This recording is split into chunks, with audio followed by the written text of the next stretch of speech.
Je vais revenir sur la question de la constitution de la Ve République, telle qu'elle a été réformée en 62,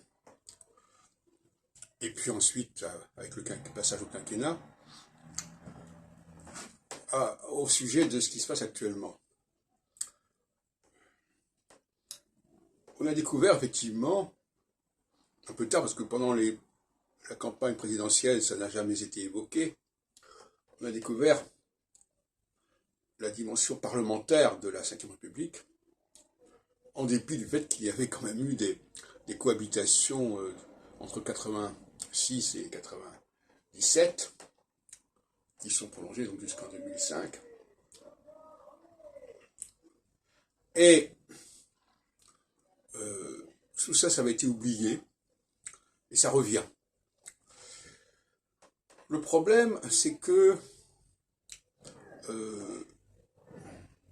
on a oublié la question du droit de dissolution du président de la République. Ce droit de dissolution, d'ailleurs, a été exercé par le général de Gaulle et son ministre en 68, puis en 97, 30 ans presque après. Et oui, c'est peut-être pas par hasard qu'il y a eu ce phénomène, puisque 30 ans après, ça correspond à un cycle de Saturne. Et nous sommes maintenant en situation,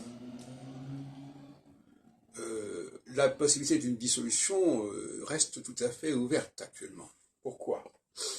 Parce que le président de la République a le droit de dissoudre l'Assemblée nationale, selon des modalités qui sont connues, et en dissolvant, si on peut dire comme ça, l'Assemblée nationale, et si un nouvel équilibre des forces au Parlement se met en place, eh bien, le Premier ministre va sauter. Donc, Mélenchon, si jamais il devenait Premier ministre, aurait une épée de Damoclès au-dessus de sa tête, puisque Emmanuel Macron pourrait, au bout de quelques mois, voyant que la situation se dégrade et que l'opinion est de plus en plus hostile éventuellement à ce que fait Mélenchon, il pourrait dissoudre l'Assemblée nationale et se débarrasser de la même façon, avec un certain nombre de probabilités, de M. Mélenchon. Donc le Premier ministre a une double contrainte.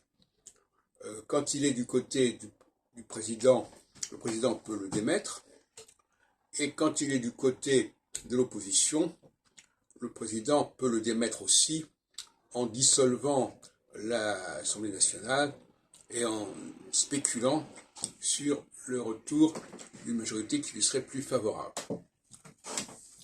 Donc il y a tout un ensemble de ressorts constitutionnels qui sont mentionnés au compte-gouttes. Pendant la présidentielle, on ne parle pas de l'initiative, et pendant l'initiative, on ne parle pas de la dissolution.